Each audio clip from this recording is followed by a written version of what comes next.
This update is sponsored by Alita Battle Angel. From visionary filmmakers James Cameron and Robert Rodriguez comes Alita Battle Angel. It's an epic adventure of hope and empowerment. It's in theaters February 14th. Get tickets at AlitaTickets.com.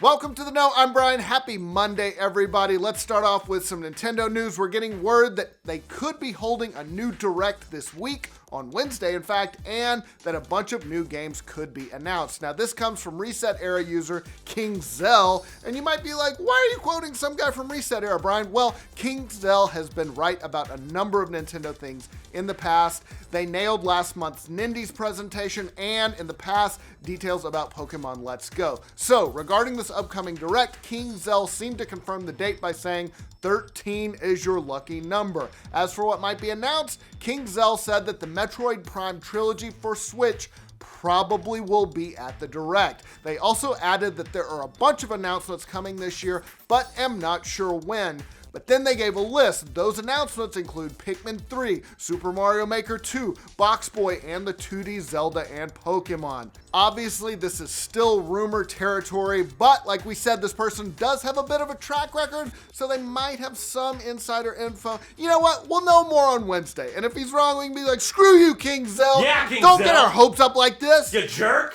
You can get our hopes up. We like it. Please be right, King Zell. We're rooting for you, buddy. All right, it is no secret that GameStop is in big trouble these days. You might remember its CEO quit last year after just 3 months on the job. That is never a good sign. And more recently, the company's stock went in the shitter after it admitted that it failed to find a buyer for its struggling business.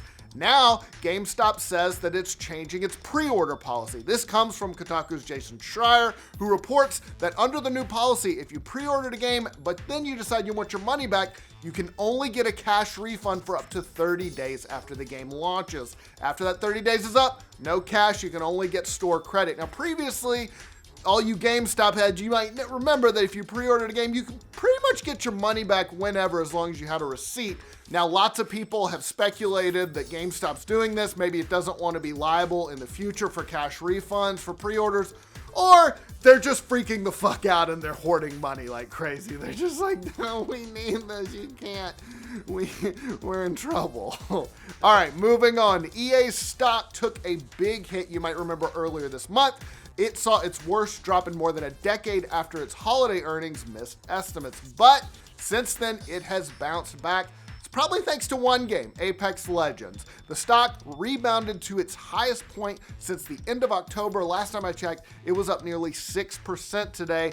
The holiday was really tough for EA because of disappointments like Battlefield 5, but clearly the popularity of Apex Legends is good for EA's bottom line. EA, of course, owns Respawn, which made Apex Legends. According to Twitch, it's still the top game on the service with 256,000 viewers last time I checked this morning. That is way more than Fortnite, which just had a little bit over 75,000 viewers, so people still playing Apex Legends. I played it a little bit over the weekend still. I liked it. And then I played a bunch of Destiny too, for some reason. I don't know. I'm not proud.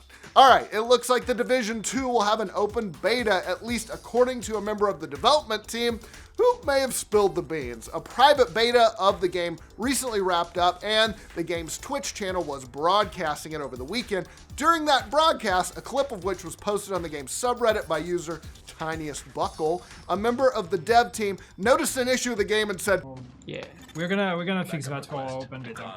Yeah. Because yeah, it's annoying.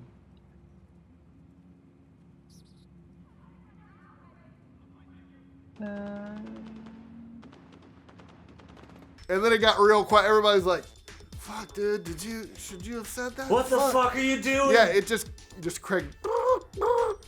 That's a terrible cricket sound.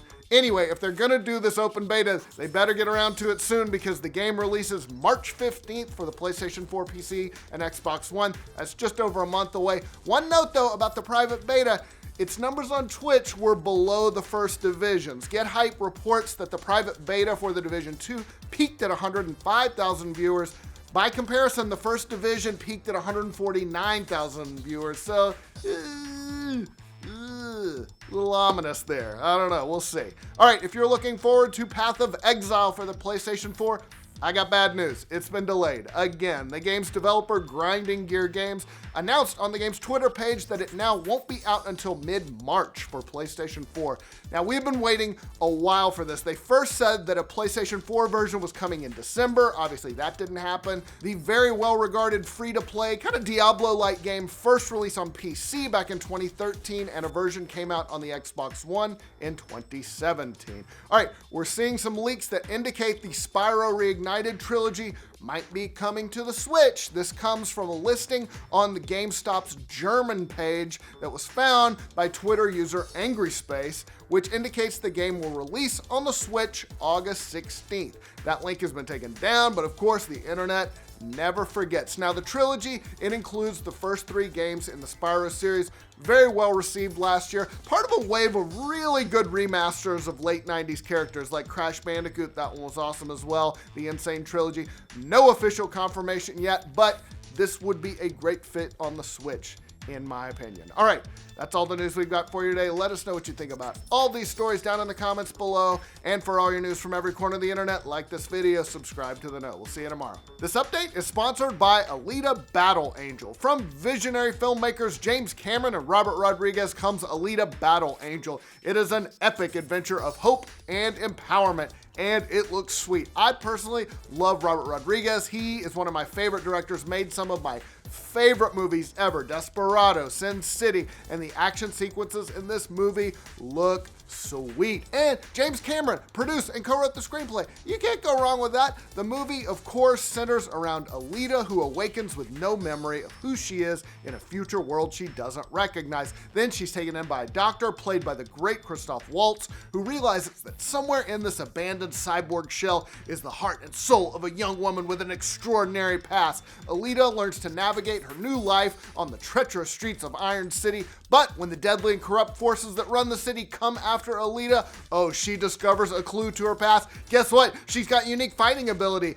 that those in power will stop at nothing to control. Like I said, the action looks so tight. I watched the motorball scene recently. That is worth the price of admission alone. There are some of these sequences that just blew my mind. Alita Battle Angel, it's in theaters February 14th. Get tickets at AlitaTickets.com.